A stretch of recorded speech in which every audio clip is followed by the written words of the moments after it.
Hi, I'm James Jones with Home and Commercial Inspections. John Steinauer with Home and Commercial Inspection. We're looking at the roofing portion of the home inspection. We always use a drone to look at the roof for everything that you cannot see physically. And we also set up a ladder to look at the roof to actually do a brittleness test and kind of get your hands on the shingle to see if they're still malleable. So as we kind of walk you through the exterior portion of the roof, let's take a look at what we find.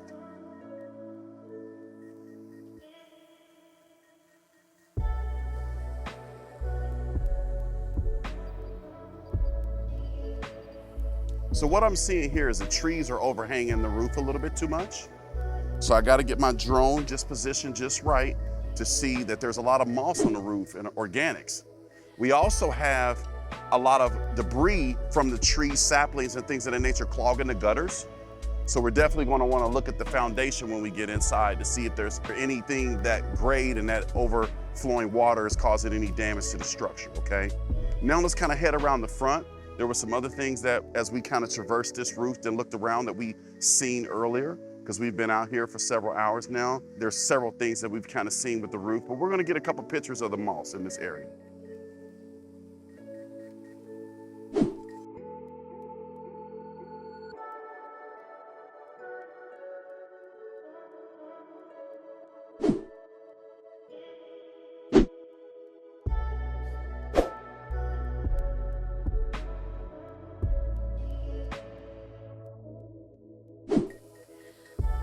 All right.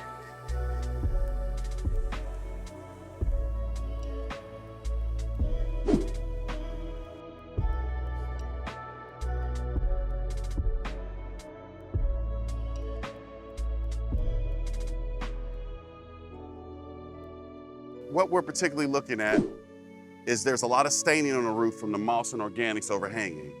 So we want to look at our flashing when we're dealing with the roof. We want to see if is there any issues with the flashing in any of these areas around the roof. And we see that your step flashing really isn't showing because the exterior trim is butted right against the shingles, so we can't really see the step flashing. So that's going to allow for water, snow, wind-driven rain to absorb into the trim, okay? So that's one defect there. There's also on a few sides of the home, there's no kick-out flashing, like right over here on the other side by where the gutter is, okay?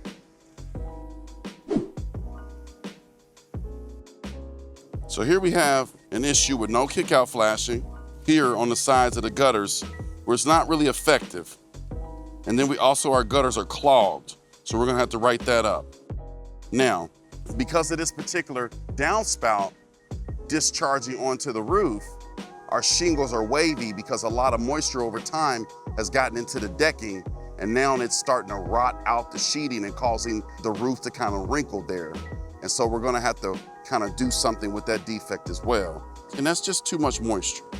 And so we're gonna have to document that and get that into the inspection report. And then we're gonna have to get on the ladder because we wanna make sure we have starter strip and ice and water shield at our eaves, okay? So now here, right about there in the center of the roof, you see how you got those raised shingles? That's probably wind damage, or it could just be nail pots from poor installation. So we're gonna have to write that up and say, hey, a qualified roofer needs to take a look at that and see why those shingles are raised, because any wind-driven rain or snow or any ice in the wintertime could crawl underneath there and cause damage to the interior of the home. Then we wanna go on the back side of the roof, which you can't see from here, and that's why it's important to have a drone when you're doing these types of inspections. And what we wanna look for is any open flashing, damaged sealant or caulking around. So this is your furnace flue, and we need to see whether or not it's damaged or has any, and it looks like the caulking around the collar is damaged there. So we want to write that up. We want to take a picture of that. And then there's also a plumbing pipe boot on the back side. And then we've already looked at the ridge. And so if I zoom in on the ridge again, you'll see that here's your fasteners on your ridge. We want to make sure that they have sealant because those are exposed fasteners. Here you have your plumbing pipe stack. And that's where you want to look to see if there's any storm damage, damage from age, becoming brittle. You just want to make sure that there's nothing going on with any of the penetrations on the roof. And the roof really doesn't look that bad. It does have a lot of organics on it from the trees dumping on the roof, but that's really pretty much it.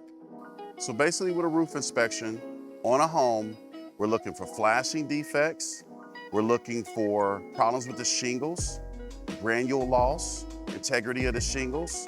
We're gonna get up on the ladder, we're gonna make sure that the shingles are malleable.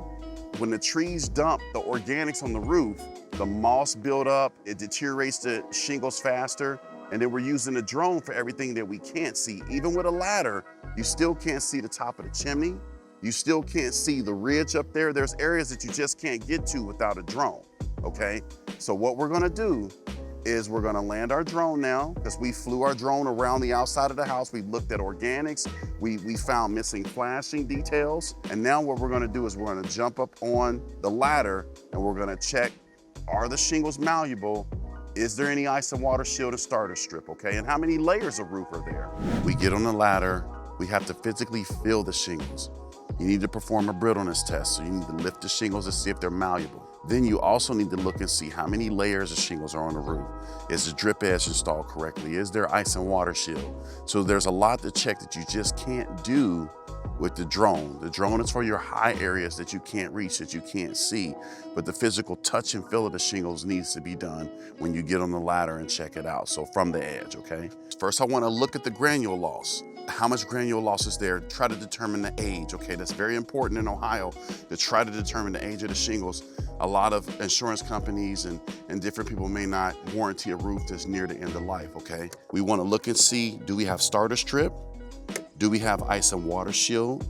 Are the shingles malleable? Do they fold? Do they bend? This roof's about 10 years old, so it's about half-life. There's a lot of organics on the roof from dumping from the trees and so forth that are kind of deteriorating the roof a little bit. So I'm gonna recommend that they do a soft wash on this roof. Outside of that, it appears to be in good condition. And that's it on your roofing portion.